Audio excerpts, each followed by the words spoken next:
चश्मदीद एक बयान दो। यमुना एक्सप्रेसवे पर मथुरा में हुए हादसे की चश्मदीद शालिनी मिश्रा अपने उस बयान से पलट गईं, जिसमें उन्होंने कहा था कि पुलिस मौके पे देर से आई। उनका का नया वीडियो सामने आया है, जिसे पुलिस प्रशासन ने जारी किया है। वो कह रही है, हादसा इतना बड़ा था कि मैं किसी भी चीज पर ध्यान नहीं दे पाई। प्रशासन ने समय से सबका इलाज करवाया, उनका भुगतान करवाया, सरकारी बसों से उन्हें भिजवाया, बसों का किराया भी दिया। अपने पहले वीडियो में शालिनी मिश्रा ने कहा था कि पुलिस सहायता देरी से पहुंची, इसलिए इतनी मौतें हुई है। पुलिस और दमकल गाड़ियां देरी से पहुंची, बस के गेट लॉक हो गए थे, लोगों ने खिड़की से कूदकर जान बचाई। ज्ञात रहे कि आज सुबह हुए हादसे में 7 बसें आपस में टकराने के बाद आग का गोला बन गईं और इसमें 13 लोगों की मौत हुई है। 50 से अधिक लोग घायल हैं। अब एक ही युवती के 2 अलग अलग बयान, एक घटना स्थल से तो दूसरा पुलिस जारी करती है। ऐसे में सवाल यही उठता है कि क्या यूपी प्रशासन घायलों से दबाव बनाकर बयान भी बदलवा देती है। एक्सीडेंट हुआ है और आग बहुत कम लगी थी, लेकिन फायर ब्रिगेड बहुत लेट में आई है और पुलिस भी बहुत लेट में आई है। उनको थोड़ा टाइम पे आना चाहिए था, तो शायद जितने लोग मरे हैं वो ना मरे होते। लगभग कितने लोग मरे होंगे? एक बस में 9 से 10 लोग मरे हैं। जिस बस में मैं थी उसमें 9 से 10 लोग निकल नहीं पाए थे, क्योंकि गेट पूरी तरीके से बंद हो गए थे। जो खिड़की से निकल गए थे वो निकल गए थे। एक बच्चा मेरी गोद में आके अचानक गिरा, मैं सो गई थी, मैं कैबिन में ही थी, वो मेरी गोद में आके अचानक गिरा। उसके बाद मैंने अपना सामान छोड़ दिया उस बच्चे को बचाने के लिए कि मैं उसको खिड़की से बाहर कर दूं। फिर कैसे भी एक आदमी ने मुझे खिड़की से बाहर निकाला।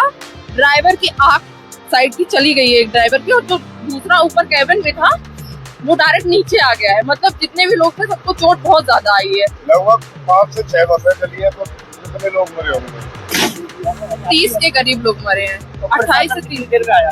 प्रशासन काफी देर में आया है, क्योंकि अगर फायर ब्रिगेड पहले आ गया होता, जिस बस में मैं थी उसमें आगे बस आग बहुत कम थी उस बस में, लेकिन काफी लेट में आया। जब मैं यहाँ से वहाँ चली गई हूँ किसी तरीके से बस से निकल के, मुझे एक भैया ने अपनी कार में बैठाया है, दवा करवाई है, मेरे घर वालों से मेरी बात करवाई है, वो लोग मुझे लेने आ रहे हैं।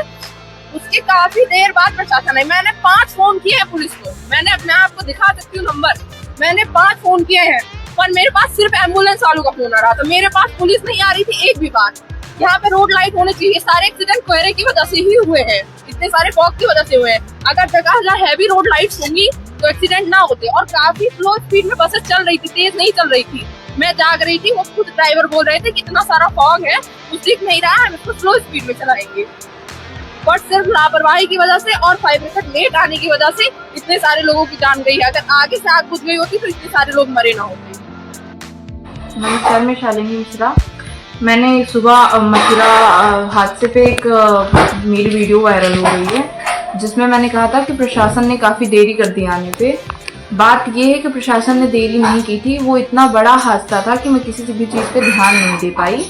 बाकी प्रशासन ने, वहाँ मौजूद कार्यकर्ताओं ने पूरे ध्यान के साथ मेरा खुद का इलाज करवाया, मुझे CSC मथुरा ले जाके, और जितने भी पीड़ित थे उनके परिजनों को जो है भुगतान भी करवाया और उनका भी इलाज करवाया। सबको सरकारी बसों से सबके अड्डे पे भिजवाया। साथ ही जिनको जिस चीज़ की जरूरत थी उन्होंने मदद की, धनराशि भी दी। वहाँ पे लोगों के पास किराया नहीं था तो उनको किराया भी दिया गया। तो प्रशासन ने वहाँ पे सारे काम समय से किए थे, लेकिन इतने बड़े हादसे के बाद मेरे दिमाग में नहीं आ रहा था कि मैं क्या बोल रही हूँ। उसके लिए मैं सभी अधिकारियों से क्षमा चाहती हूँ।